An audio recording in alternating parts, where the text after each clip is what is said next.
الراجل شاف حجر عند فرشة في الشارع وحس إن ممكن يكون مخبي كنز جواه. سأل صاحب الفرشة عن سعره. صاحب الفرشة قال له وهو قاصد إن الحجر جودته ممتازة، وحدد له سعر $500 أمريكي. الراجل دفع الفلوس على طول واشترى الحجر. بعدها مسك الحجر ولف عشان يمشي. صاحب الفرشة ضحك عليه واعتبره مغفل. هو كان فاكر إن ده مجرد حجر عادي، لكن الراجل راح لعامل وطلب منه يساعده يفتح الحجر. العامل بص عليه وقال إن ده حجر ملوش أي قيمة، لكن الراجل أصر إنه يتفتح، وكمان قال له يقطع بس من طرف الحجر. الناس اللي حواليه ما قدروش يمنعوا نفسهم من السخرية منه، وقالوا كمان إنه غبي علشان يدفع $500 في حجر زي ده. لكن أول ما العامل قطع سطح الحجر طلع جواه زمرد فعلا. الكل اتصدم جدا. صاحب الفرشة اللي وراه ندم أشد الندم إنه باع له الحجر، لكن الراجل ما كانش راضي بكده.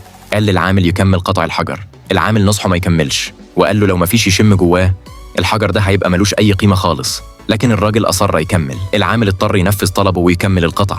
الكل كان مستني الراجل يعمل من نفسه أضحوكة، لكن لما الحجر اتفتح كله على الآخر طلع كله يشم درجة أولى، وسعره قفز في لحظة ل$5 ملايين أمريكي. في اللحظة دي واحد ملياردير شاف اليشم وعجبه جدا. ما عرضش بس يشتريه، ده كمان دعا الراجل يحضر مؤتمر تقييم كنوز على أعلى مستوى مع بنته. الراجل وافق من غير تردد، لكن لما وصل للمكان حجر مكسور محدش عايزه ومترمي في ركن شد انتباهه. شاب غني شاف إن لبسه بسيط ومهلهل واعتبر وجوده إهانة لمكان راقي بالشكل ده. على طول أمر رجال الأمن يطلعوا بره. لحسن الحظ بنت الملياردير تدخلت في الوقت المناسب ووقفتهم، لكن تصرف الشاب الغني عصب الراجل جدا. بعد ما الشاب الغني اختار حجر، الراجل تعمد يشتري الحجر المكسور ده بأرخص سعر، وبعد كده الحجرين اتفتحوا مع بعض. حجر الشاب الغني كان فيها يشم وسعره على الأقل $5 ملايين أمريكي، لكن ما عداش وقت طويل غير لما حجر الراجل اتجاب كمان، وكان جواه يشم أخضر إمبراطوري درجة أولى وسعره لا يقل عن $100 مليون أمريكي. الراجل قدر يخلي الكل يشوف إن الشاب الغني ده خسران خالص.